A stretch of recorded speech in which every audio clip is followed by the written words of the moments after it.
ಹೆಂಡತಿ ಕೈ ಕೊಟ್ಲು ಅಥವಾ ಗಂಡ ಕೈ ಕೊಟ್ಟ ಅಂತ ಹೇಳಿ ಪೊಲೀಸ್ ಠಾಣೆ ಮೆಟ್ಟಿಲಿರೋದನ್ನ ನೀವು ನೋಡಿದ್ದೀವಿ. ಆದ್ರೆ ಇಲ್ಲಿ PSIಗೆ ಮಹಿಳಾ ಪೇದೆ ಕೈ ಕೊಟ್ಟಿದ್ದಾಳೆ ಅಂತ ದೂರು ದಾಖಲಾಗಿದೆ. ಅವಳೇ ನನ್ನ ಹೆಂಡತಿ ಅಂತ PSI ಓಡಾಟವನ್ನ ನಡೆಸುತ್ತಿದ್ದಾನೆ.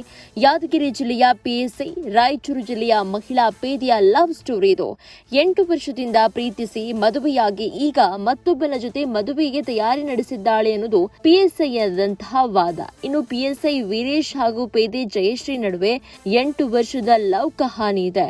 ನಾನು ರಾಯಚೂರಲ್ಲಿ PSI ಆಗಿದ್ದಾಗ ಇಬ್ರು ಒಂದೇ ರೂಮ್ ನಲ್ಲಿದ್ವಿ. ನಮ್ಮಿಬ್ಬರ ನಡುವೆ ದೈಹಿಕ ಸಂಪರ್ಕವೂ ಇತ್ತು. ನನಗೆ ಕೇಳಿದ ಅಬೋರ್ಷನ್ ಮಾಡಿಸಿಕೊಂಡಿದ್ದಾಳೆ. ಅವಳಿಗಾಗಿ ನಾನು 35,75,000 ರೂಪಾಯಿ ಹಣವನ್ನ ಖರ್ಚು ಕೂಡ ಮಾಡಿದ್ದೀನಿ.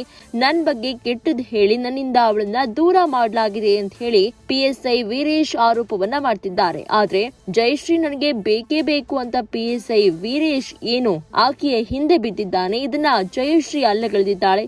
ಮೂಲತಃ ವಿಜಯಪುರ ಜಿಲ್ಲೆಯ ಸಿಂದಗಿ ಮೂಲದ ಪೇದೆ ಹಾಗೂ PSI ಇದೇ 7ರಂದು ಜಯಶ್ರೀ ಮದುವೆ ನಿಗದಿಯಾಗಿದ್ದಂತಹ ಸಂದರ್ಭದಲ್ಲಿ ಕಾರಣವನ್ನ ಇಟ್ಟುಕೊಂಡು ಬೇಕು ಅಂತಲೇ ನನ್ನ ಮದುವೆಯನ್ನು ನಿಲ್ಲಿಸುವುದಕ್ಕೆ ಷಡ್ಯಂತ್ರ ಮಾಡ್ತಾ ಇದ್ದಾನೆ ಅಂತ ಹೇಳಿ ಪೇದೆ ಜಯಶ್ರೀ ಆರೋಪವನ್ನ ಮಾಡಿದ್ದಾಳೆ. ನನ್ನ ಜೊತೆ ಇರುವುದಾಗಿ ಮಾತು ಕೊಟ್ಟು ಈಗ ಬೇರೆಯವರ ಜೊತೆ ಮದುವೆ ಆಗ್ತಿದ್ದಾಳೆ ಅಂತ ಹೇಳಿ ಏನು PSI ಆರೋಪವನ್ನ ಮಾಡಿದ್ದಾನೆ. ಇದನ್ನ ಜಯಶ್ರೀ ಒಪ್ತಾ ಇಲ್ಲ. ಈಕೆಯೂ ಕೂಡ ಪ್ರತಿದೂರನ್ನ ದಾಖಲಿಸಿದ್ದಾಳೆ. ನನ್ನನ್ನ ಈ ರೀತಿಯಾಗಿ ತೇಜೋವಧೆ ಮಾಡಲಾಗ್ತಾ ಇದೆ. ಸೋಷಿಯಲ್ ಮೀಡಿಯಾದಲ್ಲಿ ನನ್ನ ಮಾನ ಮರ್ಯಾದೆನ ಹರಾಜಾಗ್ತಾ ಇದೆ. ನಮ್ಮಿಬ್ಬರ ನಡುವೆ ಯಾವುದೇ ರೀತಿಯಾದಂತಹ ರಿಲೇಶನ್ಶಿಪ್ ಉಳಿದುಕೊಂಡಿಲ್ಲ. ಇಬ್ರು ಕೂಡ ಮಾತುಕತೆಯನ್ನ ನಡೆಸಿ ಸಂಧಾನಕ್ಕೆ ಬಂದಿದ್ವಿ. ನನ್ನ ತಂಟೆಗೆ ಅವ್ನ್ ಬರಬಾರ್ದು, ಅವನ್ ತಂಟೆಗೆ ನಾನ್ ಬರೋದಿಲ್ಲ ಅಂತ ಹೇಳಿ ಮಧ್ಯವರ್ತಿಗಳ ಸಮೇತವಾಗಿ ಒಂದು ಸಂಧಾನಕ್ಕೆ ಬರಲಾಗಿತ್ತು, ಒಪ್ಪಂದ ಮಾಡಿಕೊಳ್ಳಲಾಗಿತ್ತು.